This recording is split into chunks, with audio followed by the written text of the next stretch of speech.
ऐसी लोकप्रियता फ्री में मिल रही हो तो ट्रंप कुछ भी बोलते जाएं, जवाब देने की भी क्या जरूरत है। जो बात विदेश मंत्री एस जयशंकर नहीं बोल सके, वो बात तरह तरह से मोदी मोदी करने वाले रामदेव ने बोल दी। ट्रंप व्हाइट हाउस में बैठकर भारत को बेनकाब करने की बात कर रहे हैं और यहां लोग सूत्रों के कंधे पर बैठकर खबरों को मैनेज कर रहे हैं। ये एक तरह का आर्थिक आतंकवाद है, ये टेररिज्म है, ये करेगा। ऐसी तमाम परिस्थितियां जो दुनिया में एक भयावह बनी। चैट जीपीटी से रामदेव के इस बयान का इंग्लिश अनुवाद किया जा सकता है। एस जयशंकर सीधे अमेरिका जाएं और ट्रंप को रामदेव का यह बयान तुरंत सुनाएं। माफी मांगते मांगते ट्रंप कहते कि मुझे कुछ भी कहो, सनातन समर्थक मत कहो, निष्ठुर कहो, निर्दयी कहो, निरामिष कहो, मगर सनातन समर्थक मत कहो। म से मोदी और म से मार्क, एक म से दो अलग अलग नाम, दो अलग अलग देश। मार्क बोल रहे हैं और मोदी चुप हैं। कनाडा के होने वाले प्रधानमंत्री हैं मार्क कार्नी। साफ साफ कह दिया कि अमेरिका को कनाडा की इज्जत करनी पड़ेगी। मोदी भारत के 10 साल से प्रधानमंत्री हैं, उससे भी अधिक समय हो गए।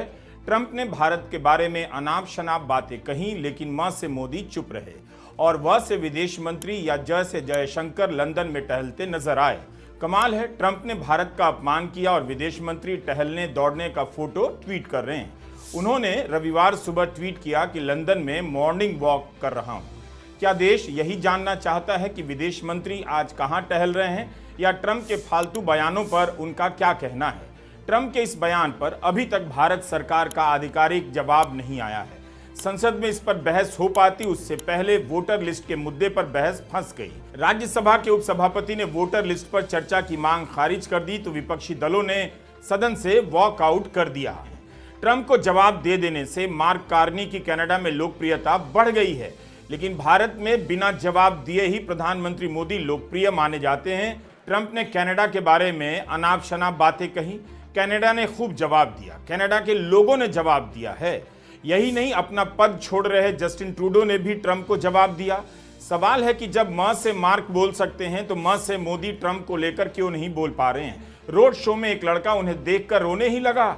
ऐसी लोकप्रियता फ्री में मिल रही हो तो ट्रंप कुछ भी बोलते जाएं, जवाब देने की भी क्या जरूरत है?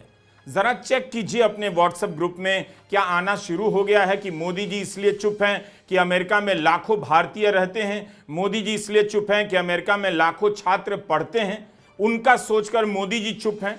कनाडा और अमेरिका भी तो एक दूसरे के करीबी हैं। कनाडा के लोग अमेरिका में, अमेरिका के लोग कनाडा में रहते हैं, तब कनाडा अपने स्वाभिमान की बात कर रहा है। व्हाट्सएप फॉरवर्ड से राष्ट्रवाद जगाने वाले फर्जी लोग होते हैं। सवाल है कि जब सब जवाब दे रहे हैं तो प्रधानमंत्री मोदी क्यों नहीं बोल पा रहे हैं? बताने की जरूरत नहीं कि आप विदेश मंत्री नहीं हैं, एस जयशंकर नहीं हैं, आप बाबा हैं, रामदेव हैं। जो बात प्रधानमंत्री मोदी नहीं बोल सके वो बात मोदी के समर्थक माने गए रामदेव ने बोल दी।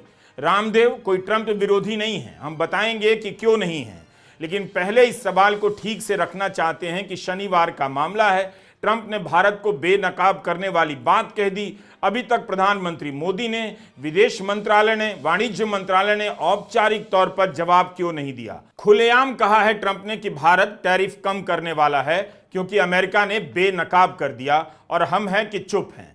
8 मार्च को विदेश मंत्रालय की प्रेस वार्ता में जब ब्लूमबर्ग के सुधीर रंजन सेन ने विदेश सचिव से ट्रंप के बयान पर प्रतिक्रिया मांगी तो उन्होंने रूटीन सा जवाब दिया।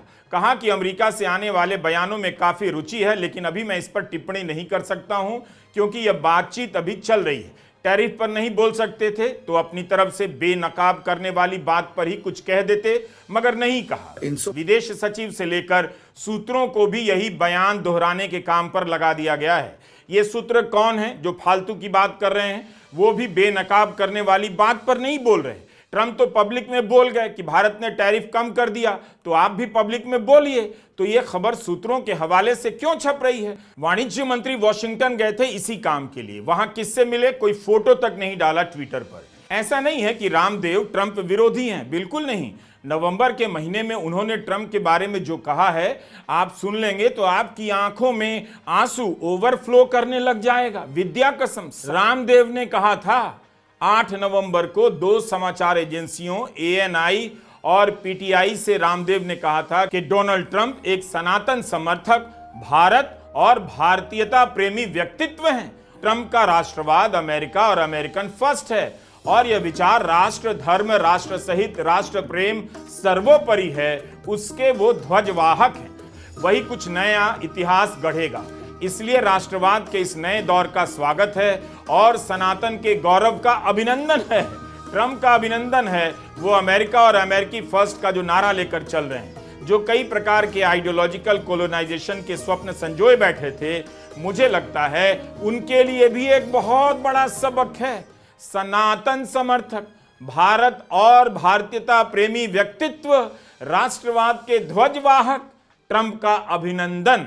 इतना सुनकर तो ट्रंप को सबसे पहले सीधे शपथ लेने के बाद हरिद्वार जाना था, रामदेव के आश्रम में। अक्टूबर महीने से ही विदेश मंत्री अमेरिका के चक्कर लगा रहे हैं। कितनी बार गए? ट्रंप के शपथ ग्रहण समारोह में तो सबसे आगे बैठ गए। कितनी तारीफ हुई कि भारत का उदय हो गया, आगे की सीट मिल गई। लेकिन प्रधानमंत्री मोदी का वाकई टाइम शानदार चल रहा है। कुछ करें कुछ ना करें कोई फर्क नहीं पड़ता। इसलिए जनता ने मान लिया कि जयशंकर आगे की सीट पर हैं, तो ट्रंप के लिए भारत भी आगे है। जयशंकर ने नहीं कहा, इसलिए कहा कि जयशंकर को रामदेव का बयान लेकर अमेरिका जाना चाहिए। ट्रंप रामदेव को जैसे सुनेंगे कहते हुए कि उन्हें सनातन समर्थक, भारतीयता प्रेमी व्यक्तित्व कह रहे हैं, यकीन मानिए ट्रंप चरणों में लेट जाएंगे, पसर जाएंगे और माफी मांगने लग जाएंगे कि हम तो कुंभ भी नहीं गए महाराज, इलाहाबाद के लड़कों की बाइक पर बैठकर संगम भी नहीं नहाए, तब भी आप हमें सनातन समर्थक कह रहे हैं। रामदेव जी ने मेरा अभिनंदन किया है और मैं हूं कि भारत को बेनकाब कर रहा हूं। आपका मासूम हिंदू मन क्या इतना भोला है कि ट्रंप को सनातन समर्थक बताकर भी आपको ठगा जा सकता है? कैसे कैसे तर्क दिए जा रहे हैं, सब प्रधानमंत्री मोदी की सुख सुविधा में गढ़े जा रहे हैं कि आपको हंसी नहीं आती, आनी भी नहीं चाहिए। जब लोग आपको इसी लेवल का समझने लग जाएं तो हंसना बंद कर देना चाहिए। मतलब खाने के लिए पैसे नहीं, मुफ्त अनाज पर निर्भर है, नौकरी नहीं, लेकिन खुश हैं कि ट्रंप अपने सनातन समर्थक हैं। इसी में भाई लोग खुश किए जा रहे हैं। लेकिन उसी ट्रंप ने हमारी खुशी बिगाड़ दी है। नवंबर से मार्च आ गया, 4 महीने में रामदेव को अब उसी सनातन समर्थक ट्रंप में क्या क्या दिख गया? आतंकवाद तक दिख गया है, टैरिफ टेररिज्म। आइडियोलॉजिकल कोलोनाइजेशन की बात करने वालों को सबक गिना रहे थे, लेकिन अब कह रहे हैं कि इंटेलेक्चुअल कोलोनाइजेशन का एक नया दौर शुरू हो गया। नागपुर में जो उन्होंने कहा उसकी भी कॉपीराइट नहीं। लगता है रामदेव रवीश कुमार ऑफिशियल के वीडियो ज्यादा देखने लगे हैं। रामदेव से भी नहीं रहा गया और नहीं सहा गया। जो रामदेव काला धन वापस नहीं आने पर चुप रह गए। मीडिया ने कितना पूछा, कितना सुनाया, आप कहते थे मोदी जी काला धन लाने की कोशिश में लगे हैं, रामदेव फिर भी चुप रहे। इधर उधर कुछ बोलकर निकल गए। डॉलर के आगे रुपए के और कमजोर होने पर चुप रह गए। बड़े मुद्दों पर मोदी सरकार से सवाल नहीं किया। वो रामदेव कम से कम ट्रंप से सवाल तो कर रहे हैं। ट्रंप के साथ साथ पुतिन, शी जिनपिंग और किम जोंग सबको ललकार रहे हैं। बस उनसे भी प्रधानमंत्री मोदी की चुप्पी पर कुछ नहीं कहा गया।